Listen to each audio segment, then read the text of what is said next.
वालेकुम सलाम सादी की हाल है ठीक हो कि फसे पे हो मसे जिया किती ने हाँ जी मैं कि फसे पे हो मसे जिया किती ने नहीं हला ते की ख्याल है आज मुड़ लै जासो गड्डी हाँ ले भी सो चलो मुड़ पिछले पैर ले जवे है 30,000 रुपया मेरे उन दे गया दी पेशगी अच्छा वो मियां इकराम साहब ने जी जी वो 1000 पिछला भी ऐड करा लिया है वो सखर वाली कमीशन अच्छा ते ए मुड़ मेहरबानी करो लद के सन दिव्या चा मैं कल इथू आ जासा अल्लाह खैर रखे अकरम ਨੂੰ ਵੀ ਮਿਲਸਾਂ ठीक ਤੇ ਬੰਦੇ ਇੱਕ ਦਾ ਬੰਦੋਬਸਤ ਮੈਂ ਕੀਤਾ ਹੈ ਚੱਕਰ ਵਾਸਤੇ ਹੁਣ ਮੈਂ ਆਖਿਆ ਮੁੜ ਤੁਹਾਡਾ ਮੁੜ ਜਿਹੜਾ ਪ੍ਰੋਗਰਾਮ ਬਣਿਆ ਹੈ ठीक है सर ਹਾਂ ਚਲੋ ਇਹ ਸ਼ਫਕਤ ਕਰੇ ਦਿਗਰ ਵਾਲੇ ਵਗ ਜਿਵੇਂ ਆਇਆ चलो मानो 3 बजे पड़ जाओ ये 4 बजे 4 ਵਜੇ ਪੜ ਜਾਓ 6 ਵਜੇ ਪੜ ਜਾਓ ਕੋਈ ਇਸ਼ੂ ਨਹੀਂ ਸੋਤੇ ਵੇਲੇ ਪੜ ਜਾਓ चलो ठीक हाँ कल सुबह लोड होगी इंशाल्लाह ठीक मेहरबानी ये होती वो दुआ वोट से वोट नहीं या तो दूसरे नहीं जी अड्डे ते जाना नहीं अड्डे तो मोड़ो तो सुबह रवाना हो रख रहे सी चलो ठीक जी ठीक मेहरबानी नाज़रीन उस्ताद सादिक सरगाना साहब ਇਹਨਾਂ ਨੇ ਅਪਲਾਈ ਕੀਤਾ ਹੋਇਆ ਜਿਹੜੀ ਇਲੈਕਟ੍ਰਿਕ ਬੱਸਾਂ ਨਹੀਂ ਆਈਆਂ ਸਾਵੀਆਂ ਬੱਸਾਂ ਜ਼ਿਲ੍ਹਾ ਜੰਗ ਦੇ ਵਿੱਚ ਇਹਨਾਂ ਦਾ ਜ਼ਿਲ੍ਹਾ ਜੰਗ ਹੈ ਨਾ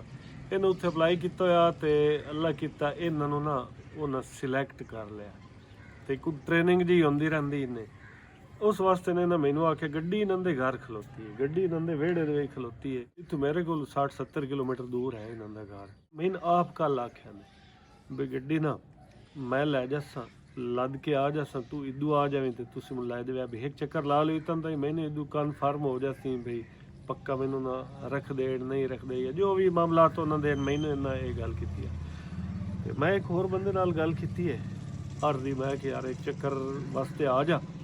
ਜੇ ਉਸਾਦ ਹੋਰੀ ਸਿਲੈਕਟ ਹੋ ਗਏ ਤਾਂ ਮੋੜ ਤੂੰ ਪੱਕਾ ਜੇ ਉਸਾਦ ਹੋਰੀ ਸਿਲੈਕਟ ਨਾ ਹੋਏ ਉਹਦੇ ਆਪਣੇ ਕਰੀ ਮੈਂ ਆਪਣੇ ਕਰੇ ਤੇ ਹੁਣ ਉਸ ਬੰਦੇ ਨੂੰ ਟੈਲੀਫੋਨ ਕਰੀਏ ਜਿਹੜੇ ਨੂੰ ਇੱਕ ਚੱਕਰ ਵਾਸਤੇ ਲੈ ਜਾਣਾ ਵੇਖਾਂ ਉਹ ਕੀ ਆਦਾ ਆਉਂਦਾ ਜਾਂ ਨਹੀਂ ਆਉਂਦਾ ਕਿ ਜਾਣਾ ਉਹਨੂੰ ਮੈਂ ਆਖਿਆ ਚੱਕਰ ਵਾਸਤੇ ਤੇ ਬੰਦੇ ਦਾ HTV ਲਾਇਸੈਂਸ ਹੈ HTV PSV ਲਾਇਸੈਂਸ ਸੀ ਤੇ ਜੇ ਬੰਦਾ ਪਾਸ ਹੋ ਗਿਆ ਤੇ ਸਾਦਿਕ ਸਾਹਿਬ ਨਾ ਆਇਆ ਤਾਂ ਮੁੜੇ ਇਸ ਨੂੰ ਪੱਕਾ ਰੱਖ ਲਿਆ ਉਹਨੂੰ ਟੈਲੀਫੋਨ ਕਰਾਂ ਮੈਂ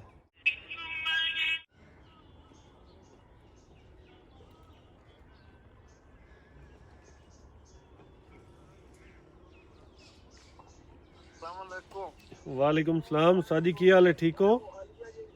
अल्हम्दुलिल्लाह जी ठीक ठाक मंजर बोलदा पिया ते की प्रोग्राम है बल्ला मैं ताबेदार ना ਤੁਸੀਂ ਨਾ ਆਪਣੀ ਤਿਆਰੀ ਮੁਕੰਮਲ ਕਰੋ ਇੱਕ ਸੂਟ ਮਤਲਬ ਪਾਇਆ ਹੋਇਆ ਹੋਣਾ ਤੇ ਇੱਕ ਜਾਂ ਦੋ ਸੂਟ ਨਾਲ ਚਾਲ ਵਿਆ ਮੈਂ ਕਿਹਾ ਇੱਕ ਜਾਂ ਦੋ ਸੂਟ ਨਾਲ ਚਾਲ ਵਿਆ ਜੀ जी हां ਤੇ ਕੱਲ ਇਨਸ਼ਾਅੱਲਾ ਨਾ ਅਸਾਂ 3 ਵਜੇ ਕੋਲ ਜਾਣਾ ਹੈ कल 3 बजे ਜੀ ਹਾਂ ठीक हो गया जी ਆ ਗੱਡੀ ਮੇਰੀ ਜਿਹੜੀ ਹੈ ਨਾ ਉਹ ਅਗਲਾ ਜਿਹੜਾ ਤੁਸੀਂ ਮੇਰੇ ਨਾਲ ਜਾਣਾ ਹੈ ਨਾ ठीक है ਜਿਹੜਾ ਮੇਰਾ ਅਗਲਾ ਡਰਾਈਵਰ ਆ ਨਾ ਗੱਡੀ ਉਹ ਲੋਡ ਕਰਦਾ ਉਸੇ ਕੱਲ जी हां ਤੇ ਅਸੀਂ ਇਥੋਂ ਵਗ ਜਸਾਂ ਲੋਡ ਹੋਈ ਉਸੇ ਗੱਡੀ ਤੇ ਅਸੀਂ ਮੋਗਾ ਨਿਕਲ ਜਸਾਂ ठीक है मियां जी कल मैं ना उसको एक सूट ना नहीं होसंगे भाई होसंगे जी हाँ इथों रल के जसा है ना जंगू मोड़ पर निकल जसा ठीक है जी जी ठीक है जी मैं ਤੁਹਾਡੇ ਕੋਲ ਪਹੁੰਚ ਜਾਵਾਂਗਾ ਕੱਲ 3 ਵਜੇ हाँ जी ठीक मेहरबानी लो जी इस नाल ही होगी पक्की ते इंशाल्लाह कल रोड ते करदे रोज़ी क्योंकि तुहानू पता है जेड़े जुर्माने हान वो भी एक बारी रोक गए चलो करेसन सही लेकिन वो अगले पुराने थोड़े थोड़े तो करेसन FIR तो नहीं ना देंगे तो FIR अल्लाह दे हुक्म नाल साथ के ही होनी है बई HTV लाइसेंस मेरा भी है जिन्हों नाल लैके जाना वह भी HTV लाइसेंस है तो बड़े इनको हल्के ना होंगे भी जड़ा है इन FIR देनी इन्हें नाज़रीन एक दोस्त का मैंने आया कमेंट P फॉर पाक दी ID का नाम है मेरे आपसे 2 सवाल हैं मैं काफ़ी अरसा से आपकी वीडियोस देखता रहा आपके पास ड्राइवर कोई नहीं टिकता कुछ दिन बाद महीना चेंज होता आपका इशू होता है या वो खुद चले जाते हैं। दूसरा सवाल, जो ओवरलोड फ़ाइन होता है वो व्यापारी देते हैं या आप खुद देते हैं। मेरा भरा कोई सिचुएशन ये होंगी है जी इस वीडियो के तू वेखी बैठा है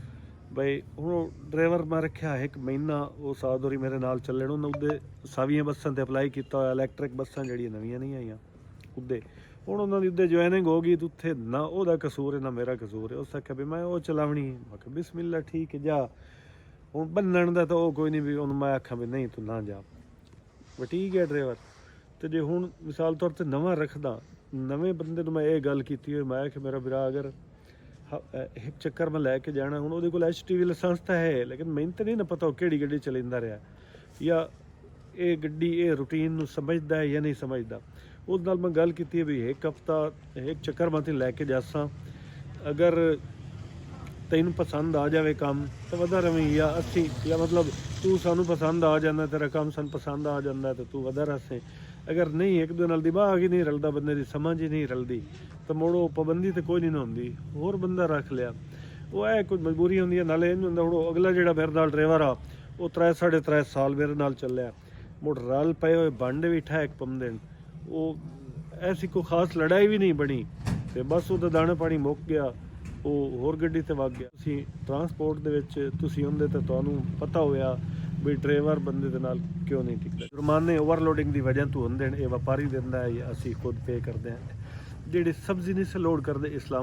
कराची दे विच इस्लामाबाद दी उस दिन अद्धे जुर्माने व्यापारी दिंदा जिसका माल हुंदा है